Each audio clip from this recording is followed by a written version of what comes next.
Hey everyone, it's Will, Gamer Dad, with another video for you.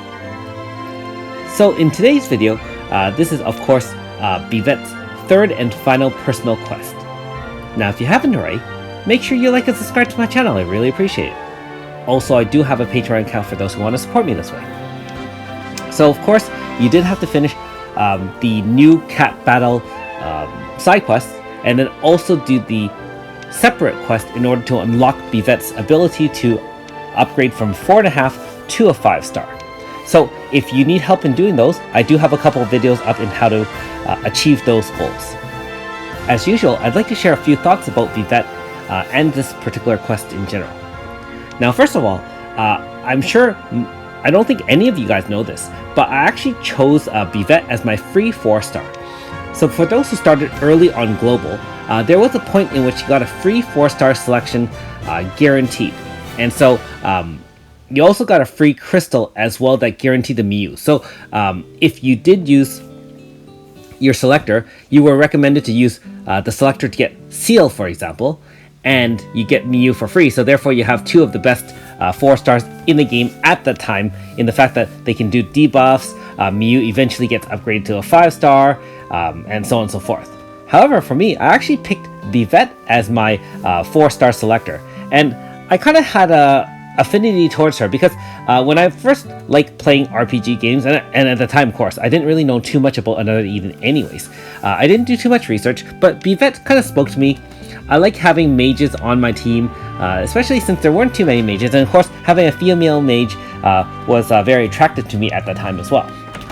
So I went with her, and I really did enjoy her first 2 quests. Now, I did that over a year and a half ago, and frankly speaking, I actually don't remember too much of her personal quest, except for the fact that she and her friend basically tormented spirits, and she wasn't very nice as a child. Now, I'm sure all of you have had times as children where we were a little bit bratty, so feel free to leave some comments below if you feel like sharing some of those more obnoxious stories.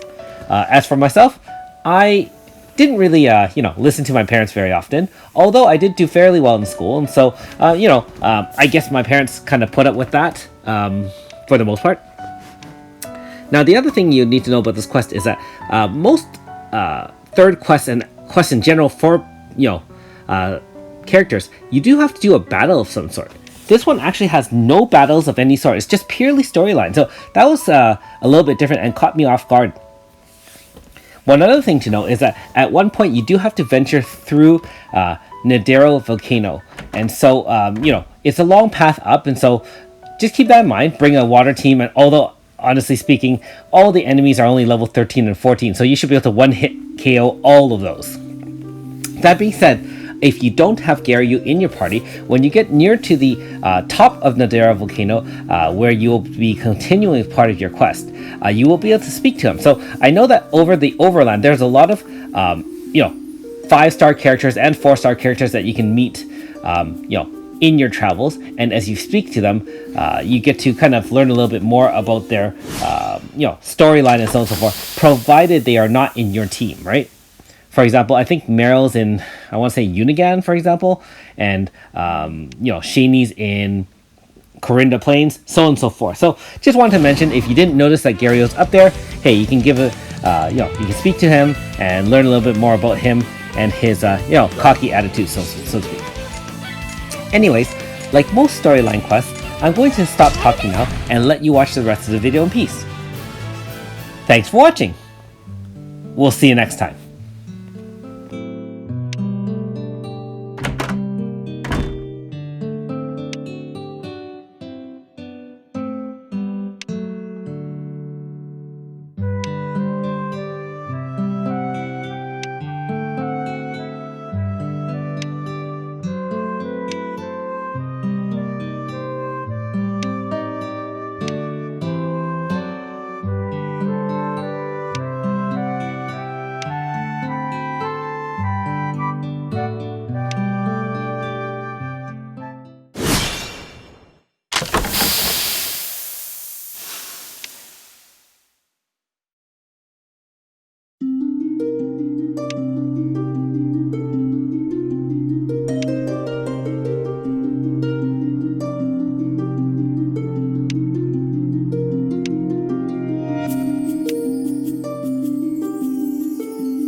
you.